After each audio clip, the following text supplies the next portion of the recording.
Perwujudan nilai-nilai Pancasila di bidang politik. Perwujudan nilai-nilai Pancasila di bidang politik dapat dilihat dalam beberapa hal seperti lembaga negara, hukum, dan sistem demokrasi di Indonesia. Yang pertama adalah lembaga negara. Perwujudan nilai Pancasila dapat dilihat pada perkembangan kebutuhan masyarakat dan negara mengenai lembaga negara.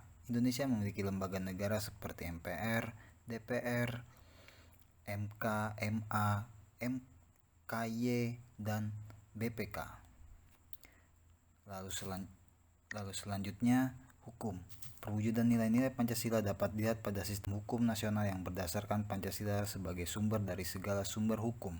Selanjutnya, sistem demokrasi. Perwujudan nilai Pancasila dapat dilihat pada demokrasi Pancasila yang mengutamakan musyawarah dan mufakat.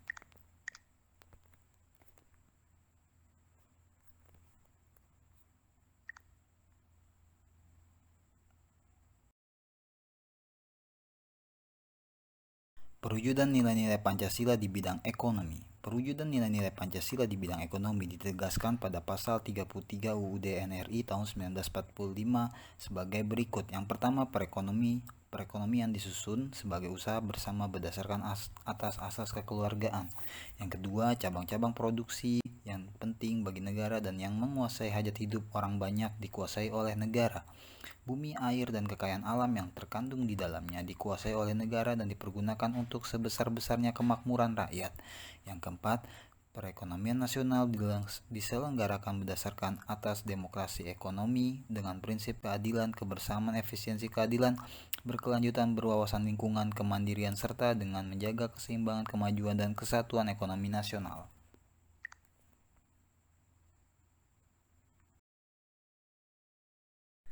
Perwujudan nilai-nilai Pancasila di bidang sosial budaya dan pertahanan juga keamanan. Perwujudan nilai-nilai Pancasila di bidang sosial budaya dapat terlihat antara lain pada hal-hal berikut ini. Yang pertama, menghargai keragaman budaya Indonesia. Yang kedua, pelestarian keragaman budaya Indonesia.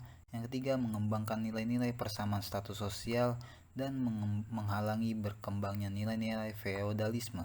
Yang keempat, menjaga agar nilai-nilai eksklusivitas dan kedaerahan yang sempit tidak berkembang.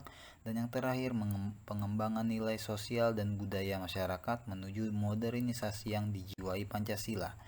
Lalu, perwujudan nilai-nilai Pancasila di bidang pertahanan dan keamanan terlihat antara lain pada UUD NRI tahun 1945 pasal 27 ayat 3 dan pasal 30 ayat 1.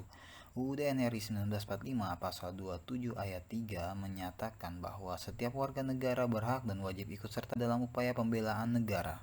Adapun UUD NRI tahun 1945 pasal 30 ayat 1 menyatakan bahwa tiap-tiap warga negara berhak dan wajib ikut serta dalam usaha pertahanan dan keamanan negara. Berdasarkan kedua pasal tersebut, terlihat bahwa setiap warga negara wajib ikut serta dalam usaha pertahanan dan keamanan negara.